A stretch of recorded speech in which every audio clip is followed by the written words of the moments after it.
Bonjour à tous. Je continue à vous partager des extraits du livre du professeur Ratzinger, Le Dieu de Jésus-Christ. Allons plus loin. Être enfant, c'est dire Père.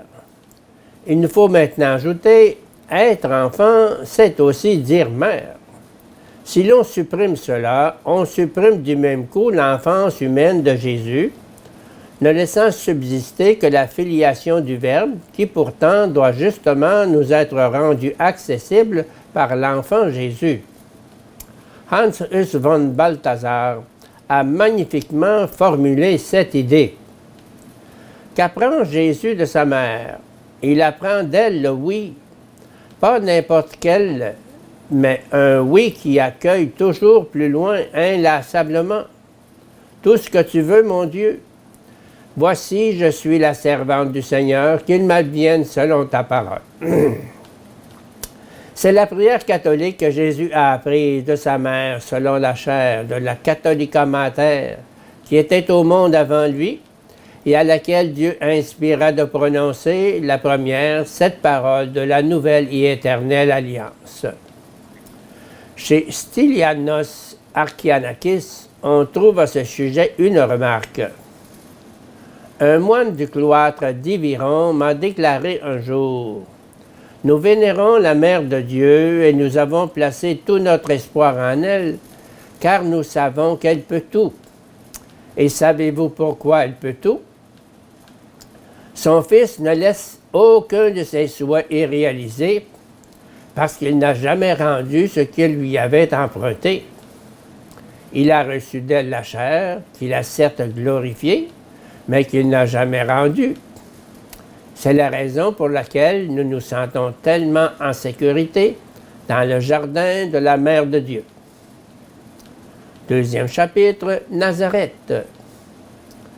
La vénération pour la Sainte Famille, c'est le cardinal Laval qui, dans le Canada du 18e siècle, l'a développé en faisant appel à la responsabilité du laïc. Il n'avait pas suffisamment de prêtres pour fonder des communautés eucharistiques constituées. Il reporta donc toute son attention sur la famille. La vie de prière fut confiée au père de famille. C'est à partir de Nazareth qu'on découvre que la maison et la famille sont une église et qu'on prend en compte la responsabilité sacerdotale du chef de famille. Dans la Galilée des païens, Jésus reçoit une éducation juive. Sans aller à l'école, il apprend à connaître l'Écriture dans la maison où se trouve le foyer de la parole de Dieu. Nous reconnaissons avant tout dans l'action de Jésus qui lit les Écritures et les connaît avec l'assurance d'un maître, de la même manière qu'il domine les traditions rabbiniques, combien la vie commune menée à Nazareth a été fructueuse pour son apprentissage. Ce fut Charles de Foucault qui, à la recherche de la dernière place, trouva Nazareth. Pendant son pèlerinage en Terre Sainte, c'est le lieu qui l'a le plus marqué. Il ne se sentait pas appelé à marcher à la suite de Jésus dans la vie publique. C'est Nazareth qui le saisit au plus profond du cœur. Il voulait suivre le Jésus silencieux, pauvre et travailleur. Il voulait accomplir à la lettre la parole de Jésus. Lorsque tu es invité, va te mettre à la dernière place. Luc 14, 10. Il savait qu'avant même de mourir sur la croix, nu et sans le moindre bien, Jésus avait choisi à Nazareth la dernière place. Charles de Foucault écrit à sa sœur « Nous faisons un travail de paysan, travail infiniment salutaire pour l'âme, pendant lequel on peut prier et méditer.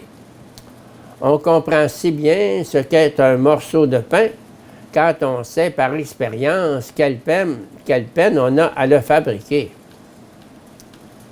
Travailler avec le travailleur Jésus et se plonger dans Nazareth, cela servit de point de départ à l'idée comme à la réalité du prêtre au travail.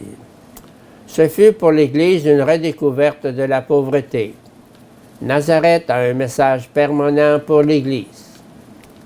La nouvelle alliance ne commence pas au temple ni sur la montagne sainte, mais dans la petite demeure de la Vierge, dans la maison du travailleur, dans un des lieux oubliés de la Galilée des païens, dont personne n'attendait rien de bon.